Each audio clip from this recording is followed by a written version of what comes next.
जीवन एक यात्रा है। सुख, दर्द, मुश्किलें, असफलताएं, ये सभी इसका अभिन्न हिस्सा है। आज हम एक महत्वपूर्ण प्रश्न पर चर्चा करेंगे। परमेश्वर अपने ही भक्त की परीक्षा क्यों लेता है? क्यों जीवन मुश्किलें देता है? क्यों असफलताएं आती है, दर्द आता है? जबकि हम आस्थावान हैं, साधना भी किया, अच्छे मार्ग पर भी चले, फिर भी मुश्किलें क्यों घेर लेती है? साथ देने वाली शक्ति ने मेरा साथ क्यों छोड़ दिया? पर असल बात यह है, परमेश्वर हमें छोड़ता नहीं, बल्कि हमें मांझने आया है।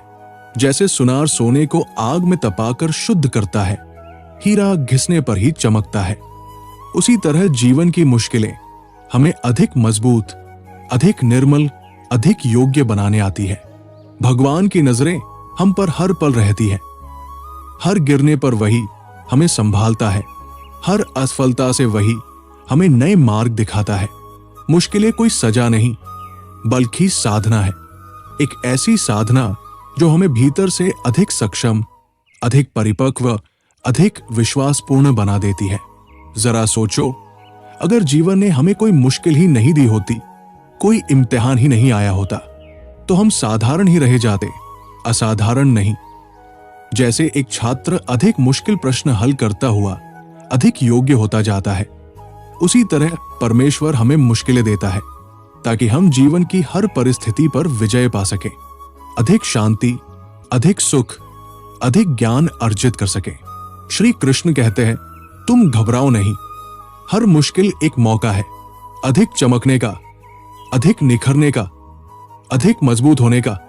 जरा विश्वास रखें, परमेश्वर ने तुम्हारा साथ नहीं छोड़ा, उसने बस तुम्हें तैयार किया है आने वाली ऊंचाइयों के लिए। यह घटना एक घने वन से घिरे गांव शांति वनपुर की है। गांव पहाड़ियों, घने वन, निर्मल नदियों और हरियाली से भरपूर था। यह गांव बाहरी शोरगुल से लगभग अछूता था। यहां जीवन साधारण था। अधिकतर लोगों ने खेती, पशुपालन या लकड़ियों बेचने का काम किया हुआ था। गांव से थोड़ा बाहर पहाड़ी पर एक साधु रहता था। गांव वाले उसको आदर से जंगल बाबा कहते थे। जंगल बाबा कोई साधारण साधु नहीं था। उसने जीवन भर साधना किया, त्याग, तप, साधना। उसने सुख सुविधाओं, संबंधों, यहां तक कि भोजन तक का त्याग किया। केवल फलमूल खाकर, एक साधारण चादर ओढ़े पहाड़ी पर साधना किया करता था। गांव वाले मानने लगे थे कि साधु कोई साधारण व्यक्ति नहीं, उनके भीतर कोई दिव्य शक्ति है। काफी बार लोगों ने साधु से आशीर्वाद मांगे। मुश्किलें आई, साधु ने मार्ग दिया। गर्मियों ने दस्तक दी। हर बार की तरह गांव ने उम्मीद किया था कि थोड़ा गर्म होगा, फिर बारिश आ जाएगी। पर इस बार सूखा पड़ा, खेत सूखने लगे। अनाज बोने वाले किसानों ने निराश होकर आकाश की तरफ देखा। कुआं सूखने लगे, पशु प्याले तक सूखने लगे। गांव वाले घबराने लगे, एक दूसरे पर आरोप लगाने लगे। तुझे अधिक पानी भरने की जरूरत ही नहीं थी, तूने अधिक ले लिया, तुझे अधिक चाहिए ही था, तभी हम सूख रहे हैं। गांव एकजुट होने की जगह बंटने लगा। लोगों ने एक दूसरे पर इल्जाम लगाने शुरू किए। गांव वालों ने तय किया, क्यों न साधु से मार्ग मांगा जाए। गांव ने एक प्रतिनिधि दल बनाया। बूढ़े मुखिया, युवा श्याम, स्त्रियों का प्रतिनिधित्व करती राधा, सब साधु की कुटिया पहुंचे। साधु ने शांति से उनके दर्द सुने। गांव ने बोला, जंगल बाबा, सूखा आया, खेत सूख रहे हैं, कुएं खाली है, हम एक दूसरे पर आरोप लगाने लगे हैं, हमें मार्ग दिखाओ। जंगल बाबा ने थोड़ा विचार किया, फिर बोला, तुम लोगों ने एकजुट होकर मुश्किलें जीती थी, अब एक दूसरे पर आरोप लगाकर अधिक मुश्किलें खड़ी कर रहे हो। चट्टानें तभी गिरती है जब उनके भीतर दरार आ जाती है।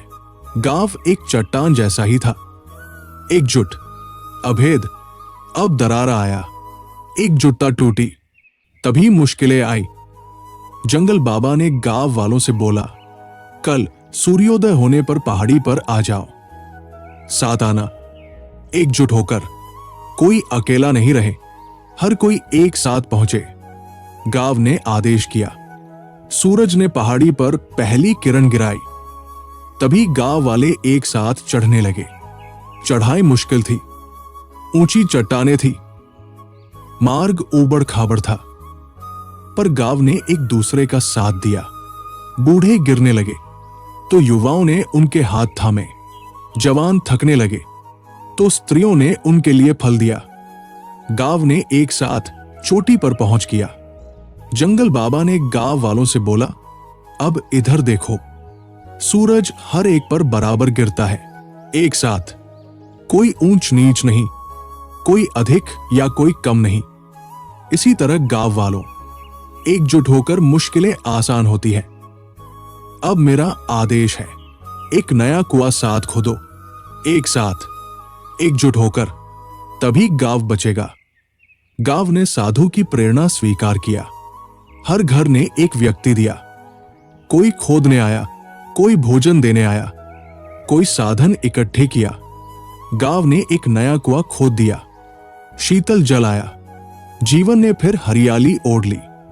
कुआं भरने पर साधु ने गांव वालों से बोला, ये कुआं मात्र पानी नहीं देता, ये एकजुटता, विश्वास, साथ रहने की प्रेरणा देता है। जिंदगी मुश्किलें लाती रहेगी, सूखा, बाढ़, असंतुलन, पर एकजुट रहे, एक दूसरे का साथ रहे, तभी हर मुश्किल आसान होती जाएगी। गांव ने साधु का आशीर्वाद लिया। साधु ने पहाड़ी पर साधना करना शुरू किया। कहानी हमें जीवन जीने का मार्ग दिखाती है। मुश्किलें जीवन का हिस्सा है, एकजुट होकर उनका मुकाबला किया जा सकता है। साधु ने हमें एकता, विश्वास, परोपकार, एकजुट प्रयास की प्रेरणा दी। कोई अकेला नहीं। साथ रहने पर मुश्किलें आसान होती हैं। कई बार हम सोचने लगते हैं, मैं ही क्यों, परमेश्वर ने मेरा ही मार्ग मुश्किल किया। पर इसका जवाब यह है, क्योंकि परमेश्वर ने आपके भीतर क्षमता देखी, संभावनाएं देखी। जो मुश्किलें एक साधारण व्यक्ति नहीं सह पाता, वो आप सह रहे हैं। इसका मतलब परमेश्वर ने आपको असाधारण बनाया है। श्री कृष्ण कहते हैं, चाहे जीवन जैसा भी रहे, मुश्किलें अधिक हो या आसान, पर एक बात तय है, यदि हम विश्वास बनाए रखें, प्रयास छोड़े नहीं, साधना, परिश्रम, विश्वास साथ रहे, तो कोई मुश्किल हमें परास्त नहीं कर सकती। कल फिर मिलते हैं न्यू वीडियो के साथ। राधे राधे।